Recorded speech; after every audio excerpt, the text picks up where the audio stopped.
everyone? This is Slatter with GTA Sports, and welcome to another edition of GTA's ISO Mode. If you haven't already, follow GTA Sports Network and GTA Heat Check on all social media platforms. Like, comment, and subscribe to GTA Sports on the YouTube, and don't forget GTASportsnet.com for all things in the world of sports. Today we're talking about the Los Angeles Clippers. Now, I have mixed feelings about what I'm about to explain. The Los Angeles Clippers are number 4 in a very heavily congested Western Conference.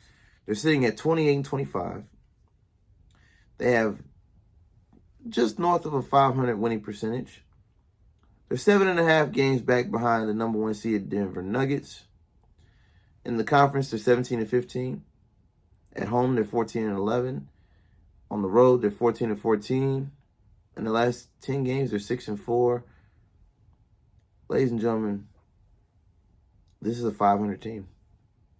And the reason why I have mixed feelings about this is because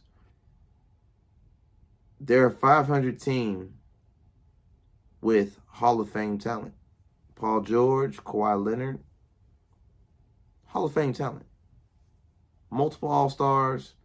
In Kawhi's case, you got 3 championships under your belt. A lot of experience, years of playoff experience between the 2 wings alone, not counting all the other players included, with John Wall, obviously Reggie Jackson, the list goes on. So you would think this team would be performing better than 500, 520 on the win percentage. I'm very disappointed in the overall result of the team when their expectations are way higher. They had championship aspirations, yet they show you that they're only a .500 team every season for the last 3-4 years. The reason why I'm bringing the Clippers up is not only because I haven't talked about them in quite some time. Fun fact for those who've been under a rock, did you know that Paul George and Kawhi Leonard have only played just right at about 35% of the games together since they've came to LA?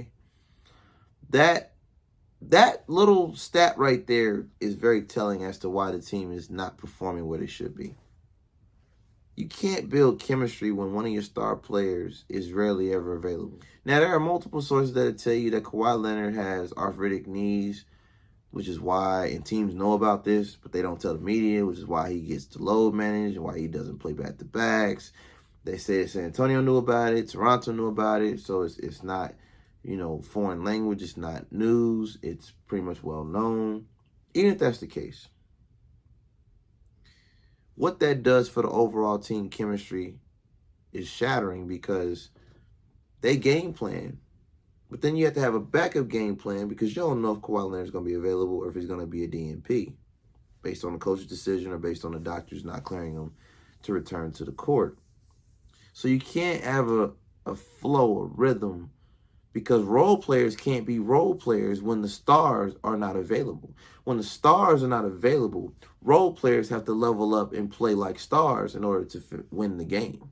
So players like Nicholas Batum, players like Reggie Jackson, players like, at this point in his career, John Wall even.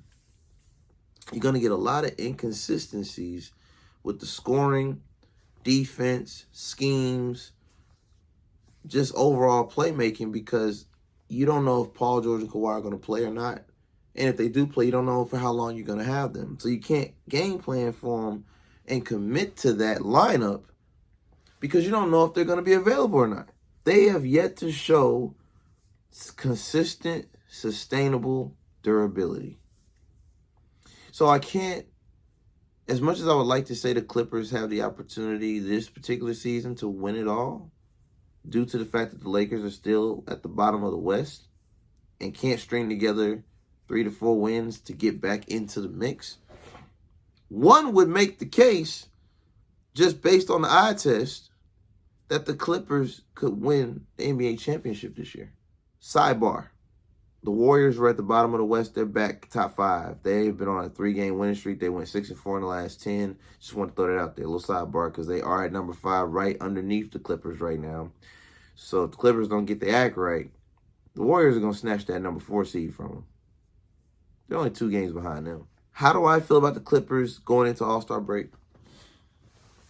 Well, there's reports coming out, according to Legion Hoops, shout out to Shams over at The Athletic, that the Los Angeles Clippers are targeting Heat's guard Kyle Lowry, as well as Toronto Raptors guard Fred VanVleet.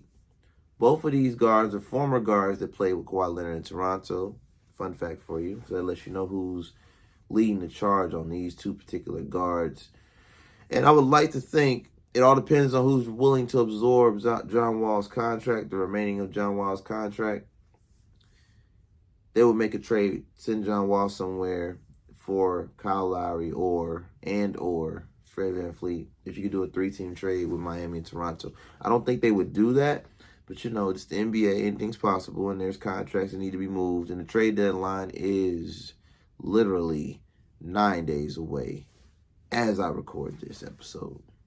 February 9th is the NBA trade deadline. So if you want to make moves, you got to make them happen. And at least pick up the phone and get those GMs, those, basketball operators on the line and let them know what you're offering and what you're requesting, because this is going to be a very epic trade deadline for the entire league, not just the Clippers, the entire league. Because a lot of players that are free agents right now, it's a lot of players that are disgruntled and ready to move forward. There's a lot of franchises that are stuck in the rut or in purgatory and just need to make a change, a culture shift, a reset, whatever you want to call it. Overall, the Los Angeles Clippers are in a great position right now. If they were to start the playoffs tomorrow, they'd be facing the Golden State Warriors in the first round. If everybody's healthy, they do have a fair shot to beat them. Not saying that they would, but they do have the length, they have the strength, they have the defense. Something that the Warriors have been struggling with for years. And defense wins championships. Don't let any coach or anybody that thinks they know sports tell you any different. Defense wins championships because defense turns into offense, and offense turns into scoring. Scoring turns into wins. Wins turns into championships. It's a formula. As long as Kawhi is load managing at the right time, you can get him healthy enough to play his style of play through the entire NBA playoffs. The Clippers have a shot to come out of the West. As of right now, their record tells a different story because on the stats, their team looks like a middle of the pack that'll flame out in the first or second round, and that is the worst case scenario for them.